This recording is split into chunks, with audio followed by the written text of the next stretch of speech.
সুপ্রিয় দর্শক শ্রোতা, আসসালামু আলাইকুম। আশা করি ভালো আছেন। নতুন একটা বিষয় আপনাদের সঙ্গে শেয়ার করতে চাচ্ছি।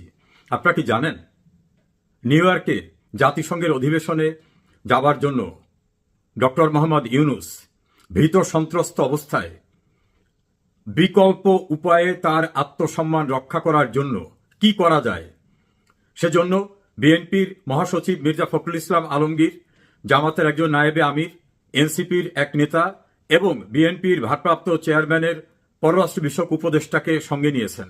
টার্গেটটা হচ্ছে কোনোভাবে যাতে বিমানবন্দর এবং নিউ ইয়র্কে জাতিসংঘের সদর দপ্তরের সামনে ইউনূস যাতে লাঞ্ছিত না হন, কারণ ওই সকল দলের নেতারা সঙ্গে থাকলে তাদের সমর্থকরা আসবে, তাকে তারা রক্ষা করবে।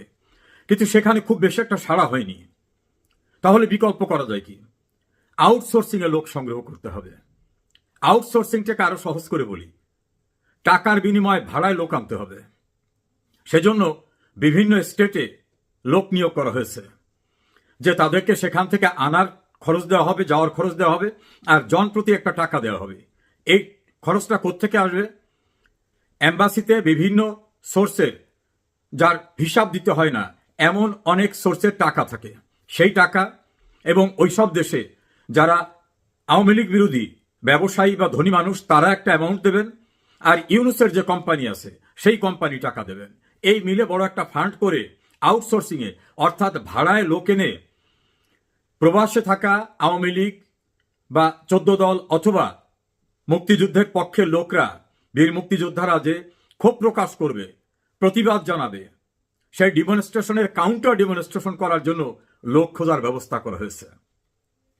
আমি একজন সাংবাদিক এবং সেখানে দীর্ঘদিন থাকা অপর একজন গণমাধ্যম কর্মী, যিনি এখন আর নাই প্রফেশনে, একজন অ্যাটর্নি, এই তিনজনের সঙ্গে কথা বলেছি।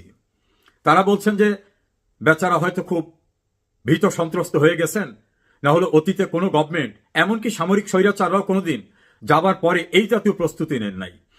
তাদের পক্ষ থেকে নাকি আরেকটা পদক্ষেপ নেওয়া হয়েছিল যে নিউ ইয়র্ক পুলিশ যেন বিশেষ প্রোটোকল তাকে দেয়, বিশেষ প্রোটেকশন দেয়। এটা তো দেওয়ার কোনো বিধান নাই। এটা হয় সর্বোচ্চ লেভেলের কেউ হলে, তার ভিতরে ইউনূস পড়ে না। সেটাই ব্যর্থ। বিএনপি, জামাত, এনসিপির বড় ধরনের ডিমনস্ট্রেশন করার সাপোর্টার আসতেছেন না, বা তাদের উপর উনি আর আস্থা রাখতে পারতেছেন না। সেজন্য উনি আউটসোর্সিং অর্থাৎ ভাড়ায় লোক আনবে।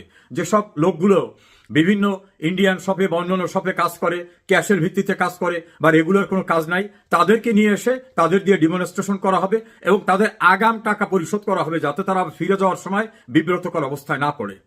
এই পদক্ষেপ নিয়েছেন। এটা অনেকে খুব সুবিধাজনক সাড়া না। তখন আর একটি পদক্ষেপ নিয়েছেন যে কনসুলেটে প্রতিবাদ জানাতে যাওয়া প্রবাসী বাঙালিদের আওয়ামী লীগের লোক হিসাবে ট্রিট করে তাদের বিরুদ্ধে মামলা হয়েছে, বেশ কয়েকজনকে গ্রেপ্তার করা হয়েছে। এইটা কনসুলেট জেনারেল থেকে বাইরে ছড়িয়ে দেওয়া আছে। এবং সেখানে যে প্রেস মিনিস্টার, তিনি এইটা নাকি বিভিন্ন ভুয়া পোর্টালে প্রচার করিয়েছেন। টার্গেটটা হচ্ছে এই খবরটা গেলে অনেকে অ্যাসাইলাম সিকিং আছে, কারো কেস পেন্ডিং আছে, কেউ ইনডেফিনিট পিরিয়ডের জন্য আছে, তারা যদি মধ্যে মামলায় পড়ে তাহলে তাদের এই অ্যাসাইলাম সিকটা অ্যাপ্রুভ হবে না, ফলে ভয় ভীতির ভিতর তাদের রাখা যায় কিনা। এইটা আবার গত রাতে একজন ইউটিউবার, তিনি অ্যাটর্নি মঈন চৌধুরী, সাংবাদিক দীপু সহ আরো কয়েকজনকে এনে আলাপ আলোচনার ভিতর থেকে প্রকাশ করে ফেলছেন যে এই ঘটনাটা সম্পূর্ণরূপে মিথ্যা। আওয়ামী লীগের কোনো লোক গ্রেপ্তার হয়নি। তাছাড়া ওই দেশে মামলা হয়, মামলার তদন্ত হয়, তারপরে গ্রেপ্তার হয়, তদন্তের পর্যায়ে। তো এখন পর্যন্ত কোনো মামলাই হয়নি। তা মামলাই যদি না হয় তা গ্রেপ্তার হয় কিভাবে? অন্যদিকে ইউএস আওয়ামী লীগের সভাপতি ডক্টর সিদ্দিকুর রহমান, তিনি প্রেসকে বলছেন যে একটা লোকও আমাদের কোথাও গ্রেপ্তার হয়নি। প্রশ্ন উঠেছে, ডক্টর ইউনূস একটা সফরে যাওয়ার জন্য এত মিথ্যাচার, বিরোধী দলের লোক নেওয়া, ভাড়ায় লোক আনা, আউটসোর্সিং যেটাকে, নিজের হাইকমিশনকে ব্যবহার করা, নিজের এনজিওর লোকদেরকে সেখানে উপস্থিত রাখা, এত কিছু করার পরেও নাকি সুবিধাজনক অবস্থায় নাই। তার হয়ে একজনে নাকি প্রবাসে থাকা অনলাইন অ্যাক্টিভিস্ট, যারা শেখ হাসিনার বিরুদ্ধে খুব সোচ্চার থাকেন, তাদেরকে নিয়ে অনুরোধ করেছিলেন যে আপনারা কিছু লোকটোক এখানে পাঠান। তাতেও নাকি খুব ভালো সাড়া পাওয়া যায়নি। এত কিছু করার পরেও ইউনূস আতঙ্কে রয়েছেন যে প্রবাসীদের ক্ষোভের মুখে তার অবস্থা কি হয়ে দাঁড়াবে। তার অতীত অভিজ্ঞতা আবার ভালো না। তিনি লন্ডনে গেছিলেন, সেখানে যে হোটেলে ছিলেন, হোটেল থেকে বের হওয়ার মতো অবস্থাই ছিল না, প্রবাসীদের এত তীব্র ক্ষোভ। তার যিনি মাস্টার মাইন্ড, তথ্য সম্প্রচার উপদেষ্টা, তিনি নিউ ইয়র্কে অপদস্থ হয়েছেন, লন্ডনে অপদস্থ হয়েছেন, জাপানে গেছেন, আরেকজন জাপানে অপদস্থ হয়েছেন। বাংলাদেশের ভিতরে আসিফ নজরুল এবং তার যে গোয়েবলস শফিক, তারা মাইলস্টোন স্কুলের দুর্ঘটনা, সেখানে গিয়ে 9 ঘন্টা অবরুদ্ধ ছিলেন। সেখানে তার যে আসিফ মাহমুদ, সজীব ভুইয়া, হাসনাত আবদুল্লাহ, সার্জিস আলমরা কেউ উদ্ধার করতে যেতে সাহস পায়নি, কারণ তাদেরকেই নাকি খোঁজে। আবার কক্সবাজার, চট্টগ্রাম, গোপালগঞ্জ, ময়মনসিংহে এই যে তার কিংস পার্টির লোকরা যাওয়ার পরে সেখানে ডগ স্কোয়াড অর্থাৎ কুত্তা বাহিনী, সোয়াত বাহিনী, আর্মি, র্যাব, বিজিবি সবকিছু দিয়েও নাকি তাদের রক্ষা করা যায় না, পরিস্থিতি এমন। ফলে দেশের ভিতরে দেশের বাইরে কোনো জায়গায় ইউনুস এবং তার গংরা, তার বাহিনীরা নিরাপত্তা বোধ করছেন না। ঢাকা বিশ্ববিদ্যালয় এবং জাহাঙ্গীরনগর বিশ্ববিদ্যালয়ের ছাত্র সংসদ নির্বাচনে ইউনুস বাহিনীর যে দল এনসিপির যে ছাত্র সংগঠন বাগসাস, বাংলাদেশ গণতান্ত্রিক ছাত্র সংসদ, তারা নাকি দেশের সমস্ত মানুষের আশা আকাঙ্ক্ষার প্রতীক। তারা এত ভোট পেয়েছেন যে নিচের দিক থেকে ফার্স্ট হয়েছেন, এত খারাপ অবস্থা। এবং এই ঘটনায় সার্জিস আলম, হাসনাত আবদুল্লাহ, আসিফ মাহমুদ, সজীব ভুইয়া, মাহফুজ আলম, নাহিদ ইসলাম, তাদের কোনো সাড়া শব্দ পাওয়া যাচ্ছে না। একজন ইউটিউবারের আলোচনার ভিতরে তো দেখলাম যে তারা কি হারিয়ে গেছে নাকি তারা আছে, তারা কি দুঃসময়ের ভিতর আছে, কোনো অভাবনা আছে, খাবার দাবার পাচ্ছে নাকি। আবার এর ভিতর ছড়িয়ে গেছে যে একজন সচিব নিয়োগে 35 কোটি টাকা নিয়েছেন এবং এনবিআর এর চেয়ারম্যান নিয়োগে নাকি 100 কোটি টাকার ঊর্ধ্বে। এই চতুর্দিকের এই ভয়ঙ্কর পরিস্থিতিতে ইউনুস এখন ছেড়ে দেমা কেঁদে বাঁচি এটা যেমন ভাবছেন, পাশাপাশি আবার ভাবছেন আর তো কোনোদিন কিছুই হতে পারবো না। হয়তো মনে মনে ভাবছেন যে আমি তো ইউনিয়ন পরিষদের চেয়ারম্যান হতে পারবো না নির্বাচনে, তাছাড়া ক্ষমতা হাতছাড়া হওয়ার পরে দেশেও তো আর ফিরতে পারবো না যদি দেশের বাইরে চলে যেতে পারি। যতদিন সময় নেওয়া যায় এই সময়ের ভিতরে কিছু কামিয়ে নেওয়ার চেষ্টা। আর ইউনুসের সঙ্গে যারা আছেন তারাও মনে করছেন যে বিদেশ থেকে আসছেন, কারণ তার ক্যাবিনেটের অধিকাংশ তো বিদেশি আর এনজিও পার্টি। কেউ কেউ তো এক ইউটিউবারের ভাষায় ডায়াপার পড়তে হয়, মানে বহুমূত্র রোগে আক্রান্ত। এইসব লোকরা আত্মজীবনের সুযোগ পাবেন না, কাজে হালুয়া রুটি যা কিছু ভাগযোগ করে নেওয়া যায় এখনই নাকি উপযুক্ত সময়। এর সঙ্গে আরো যুক্ত হয়েছে ঢাকার রাস্তায় পুলিশকে এত কিছু বলার পরেও, সর্বশেষে 5,000 টাকা করে দেওয়ার মতো একটা উৎকোচ দেওয়ার পরেও আওয়ামী লীগের মিছিল ঠেকানো যাচ্ছে না। আর মিছিল প্রতিদিন 10টা-15টা মিছিল হচ্ছে, আড়ালে আবডালে না, ঘনবসতিপূর্ণ এলাকায় এবং কর্মব্যস্ত সময়ে। এমনকি ইউনুসের যে দল এনসিপির অফিসের নিচে নাচতেছে, গাইতেছে, মিছিল করতেছে আওয়ামী লীগের লোকরা, সেখানে নাকি তাদেরকে টু শব্দ করতে সাহস পাচ্ছে না এনসিপির কেউ।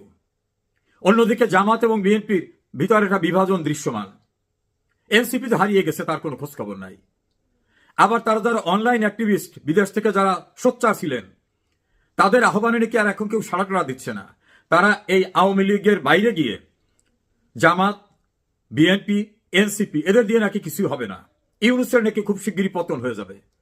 তাহলে মাহমুদুর রহমান আমাদের সম্পাদক, তার নেতৃত্বে আরেকটা সরকার গঠন বা আরেকটা দল করা যায় কিনা সেটা নিয়েও তারা আলাপ আলোচনায় আছেন। ইউনুস এখন চতুর্দিকে সরিষার ফুল দেখছেন, কেউ বলছেন অন্ধকার দেখছেন, কেউ বলছেন কুয়াশাচ্ছন্ন অবস্থা।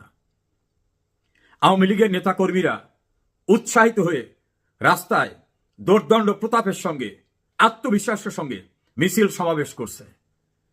আওয়ামী লীগের এক নেতাকে হত্যা করে জিয়ার কবরস্থানে টাঙিয়ে রাখার মতো বিভৎস নৃশংস ঘটনা নতুন করে সমস্ত মানুষকে মনে করিয়ে দিয়েছে যে এরা কিন্তু তারা যারা পুলিশকে মেরে উপরে টাঙিয়ে রাখছিল যাত্রাবাড়ি, উত্তরায়, এরা কিন্তু সেই গ্রুপ। অর্থাৎ এই বিভৎসতা, এই যে ইউনুস বাহিনীর বিরুদ্ধে ঘৃণাকে আরো কয়েক গুণে বৃদ্ধি করে দিয়েছে। এমন একটি ভয়ঙ্কর পরিস্থিতিতে ইউনুসের নিউ ইয়র্ক সফর। আমাকে বাংলাদেশের একজন আইনজীবী, বর্তমানে দেশের বাইরে থাকেন, তিনি তো বললেন এমনও তো হতে পারে পরিস্থিতি যদি খারাপ দেখে ইউনুস নিউ ইয়র্ক থেকে আর ব্যাকই করবে না, কারণ তার উত্থান সবটা তো ওখানে। তার নোবেল কিনে দেওয়া, আবার যারা কিনে দেওয়ার আয়োজন করেছিলেন তাদের ফান্ডে ওনার টাকা দেওয়া, ইসরায়েলকে টাকা দেওয়া, নানাভাবে ওনার শেকড় তো বাইরে। কাজে বেশি বাড়াবাড়ি যদি কেউ করে তাহলে ইউনুস দেশে নাও যেতে পারে। আমরা অপেক্ষায় থাকি ইউনুস গংদের পরিণতির জন্য। ইতিহাস কিন্তু তাই বলে।